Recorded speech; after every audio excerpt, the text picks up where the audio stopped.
حضرت عائشہ رضی اللہ تعالیٰ عنہ فرماتی ہیں کہ وَأَنَا فِي نَاحِيَةِ الْبَيْتِ مَا أَسْمَعُ مَا تَقُولُهُ. حضرت عائشہ رضی اللہ تعالیٰ عنہ فرماتی ہیں کہ میں گھر کے کونے میں تھی اور دونوں کے درمیان کیا گفتگو چل رہی تھی میں نہیں سن پا رہی تھی. ایسے عالم میں اللہ تعالیٰ آسمان کی بلندیوں سے حضرت خولہ رضی اللہ تعالیٰ عنہ کی بات کو سن رہا تھا، اور اللہ رب العالمین نے حضرت خولہ رضی اللہ تعالیٰ عنہ کی فریاد کو سن کر کے قرآن کریم کے اندر آیت اتاری جو سورۃ المجادلہ آیت نمبر 1 کے اندر موجود ہے. قد سمع اللہ قول التی تجادلک فی زوجہا وتشتکی الی اللہ. اللہ رب العالمین نے اس عورت کی بات کو سن لیا جو اللہ کے نبی صلی اللہ علیہ وسلم سے اپنے شوہر کے بارے میں فریاد کر رہی تھی، اپنے شوہر کے بارے میں تکرار کر رہی تھی. وتشتکی الی اللہ، اور اللہ کے حضور شکایت کر رہی تھی.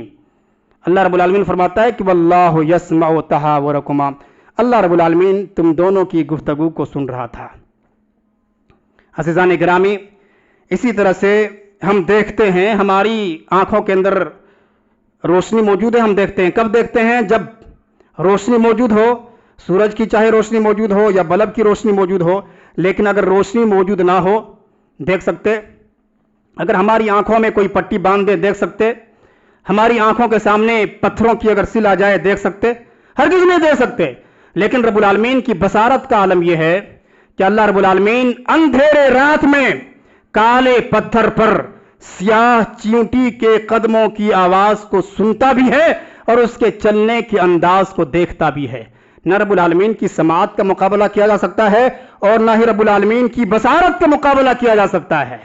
اللہ رب العالمین انسان سے دور نہیں ہے، بلکہ دیکھنے کے اعتبار سے، سننے کے اعتبار سے، جاننے کے اعتبار سے، علم کے اعتبار سے رب العالمین انسان کے شہ رگ سے بھی زیادہ قریب ہے. چھت تو بہت دور ہے، چھت کئی فٹ کے فاصلے پر ہوتا ہے، لیکن اللہ رب العالمین انسانوں کے شہ رگ سے بھی قریب ہے. اللہ تعالیٰ فرماتا ہے سورہ مومن سورۃ نمبر 40 آیت نمبر 60 کے اندر ادعونی استجب لکم، اے دنیا کے لوگوں مجھے پکارو میں تمہاری پکار کو قبول کروں گا. اسی طرح سے اللہ رب العالمین نے قرآن کریم سورہ بقرہ سورۃ نمبر 2 آیت نمبر 186 کے اندر بیان فرمایا ہے فَإِنِّي قریب، میں انسان کے شہ رگ سے بھی زیادہ قریب ہوں، پکارنے والے کی پکار کو قبول کرتا ہوں جب بندہ مجھے پکارتا ہے. عزیزان گرامی، آج وسیلے کا مفہوم صرف یہ رہ گیا ہے کہ کسی بزرگ کا دامن پکڑ لیجئے اور اس کے بعد جو بھی عمل کرتے جائیے، کوئی فکر نہیں ہے. آج ایک بندہ گناہوں کے دلدل میں پھنسا ہوا، گناہوں کے بوجھ سے لدا ہوا، شرک و بدعات کی سیاہ چادر اوڑھے ہوئے بدمست زندگی گزار رہا ہے، جرائم کی زندگی گزار رہا ہے. پھر بھی وہ مطمئن ہے. کیوں مطمئن ہے؟ کیونکہ اس سے کسی بزرگ کی دستگیری حاصل ہے، اس سے کسی کے جاہ و مرتبہ کا سہارا موجود ہے. جب کسی کا یہ عقیدہ ہو جائے کہ رب العالمین کے علاوہ فلاں بزرگ ان کے ہاتھوں میں خزانے تقسیم ہوتے ہیں، شفا تقسیم ہوتے ہیں، جب کسی کا یہ عقیدہ ہو جائے کہ رب العالمین فلاں نبی کے وسیلے کے بغیر، فلاں نبی کی دعا کے وسیلے کے بغیر ہماری مراد کو پوری نہیں کرتا، ہماری فریاد کو نہیں سنتا، ہماری دعا کو نہیں سنتا، ہماری بگڑی نہیں بناتا ہے، ہمیں اولاد سے نوازتا نہیں ہے، تو پھر ایسا انسان رب العالمین کے سامنے نہیں پکارتا، ایسا انسان رب العالمین کی برگاہ میں نہیں گیر گراتا، ایسا انسان غیروں کی خاک چھانتا ہے، غیروں کے وسیلے کے ذریعے سے اللہ تعالیٰ تک پہنچنا چاہتا ہے. یہ عقیدہ یاد رکھیے مشرکین مکہ کا عقیدہ تھا. کس کا عقیدہ تھا؟ غیروں کی دعا کے وسیلے سے اللہ تک پہنچنا. یہ عقیدہ کس کا عقیدہ تھا؟ مشرکین مکہ کا عقیدہ تھا. اس بات کو اپنے ذہن و دماغ میں بھی بٹھا لیجئے کہ مشرکین مکہ کے مشرکین اللہ تعالیٰ کو حاضر تیوا تسلیم کرتے تھے، اللہ رب العالمین کو مشکل کشا سمجھتے تھے. یہ بات میں اپنی طرف سے نہیں، قرآن کہتا ہے ما نعبدہم الا لیقربونا الی اللہ زلفا. مشرکین مکہ کہتے تھے کہ ہم ان بتوں کی عبادت اس لیے کرتے ہیں، ہم ود سوا یغوث یعوق نصر کی عبادت اس لیے کرتے ہیں تاکہ یہ ہمیں اللہ کے قریب کر دیں. اور معنی میں کوئی تعریف نہیں ہے. آپ کسی بھی قرآن کا ترجمہ پڑھیے، آپ کو یہی ترجمہ ملے گا. مشرکین مکہ کہتے تھے ما نعبدہم الا لیقربونا الی اللہ زلفا. مشرکین مکہ سمجھتے تھے کہ یہ ود، یہ سوا، یہ یغوث، یہ یعوق، یہ نصر ہمارے اور اللہ کے درمیان وسیلہ اور ذریعہ ہیں. ہم ان کی منتیں اتاریں گے، ان کے نام پر نظریں چڑھائیں گے، نظریں مانیں گے، ہم ان کے نام پر چادر چڑھائیں گے، ہم ان کے نام پر گاجر چڑھائیں گے، ہم ان کے نام پر مالیدہ چڑھائیں گے، تو یہ خوش ہو کر کے ہماری فریاد کو اللہ تعالیٰ تک پہنچائیں گے. اور پھر ہماری دعا رب العالمین کی برگاہ میں قبول ہوگی۔ تو یہ عقیدہ رکھنا کہ فوت شدہ بزرگوں کی دعاؤں کے وسیلے سے ہی ہم اللہ تعالیٰ تک پہنچ سکتے ہیں، بہت ہی خطرناک عقیدہ ہے۔ لہٰذا ضرورت ہے اس بات کی کہ ہم تمام مسلمان ایک اللہ تعالیٰ کو پکاریں۔ کیونکہ اللہ تعالیٰ نے قرآن کریم کے اندر کہا ہے ادعونی استجب لکم، مجھے پکارو گے میں تمہاری پکار کو قبول کروں گا۔ کیوں؟ اس لیے کہ نبی صلی اللہ علیہ وسلم نے فرمایا کہ جب تم مدد طلب کرو تو صرف ایک اللہ تعالیٰ سے مدد طلب کرو، اور جب سوال کرو تو صرف ایک اللہ تعالیٰ سے سوال کرو۔ یہ ساری باتیں ہمارے ذہنوں میں رہنی چاہیے اور ایک دوسرے تک پہنچانا بھی چاہیے۔ ہم کانفرنسوں میں سنتے ہیں، ہم درس و تدریس میں سنتے ہیں، ہم خطبات میں سنتے ہیں، صرف اپنے حد تک محدود رہ جاتے ہیں۔ نہیں، آپ نے سنا ہے، آپ اس کو دوسروں تک پہنچائیے۔ اللہ کا پیغام، نبی اکرم جناب محمد رسول اللہ صلی اللہ علیہ وسلم کا پیغام دوسروں تک پہنچانا ہماری پہلی بنیادی ذمہ داری ہے۔ اللہ رب العالمین کے فضل سے اسی مسجد اقصیٰ میں آنے والی 9 تاریخ کو ایک بہت ہی اہم کانفرنس رکھی گئی ہے، جس میں ملک کے نامور علماء کرام تشریف لا رہے ہیں۔ بہت ہی اخراجات اس میں بہت ہی خرچ ہوں گے، اعلان بھی کیا جا چکا ہے تعاون کا۔ آپ تمام حضرات سے تعاون کی پھر میں اپیل کرتا ہوں کہ آپ تعاون کریں، کیونکہ ان تمام دروس سے، ان تمام کانفرنسوں سے، ان تمام اجلاس سے ہمیں قرآن کی بات سننے کو ملتی ہے، نبی اکرم جناب محمد رسول اللہ صلی اللہ علیہ وسلم کی بات سننے کو ملتی ہے۔ رب العالمین ہم تمام مسلمانوں کو سننے کے ساتھ ساتھ عمل کرنے کی توفیق عطا فرمائے، آمین۔ وصلی اللہ علی نبینا محمد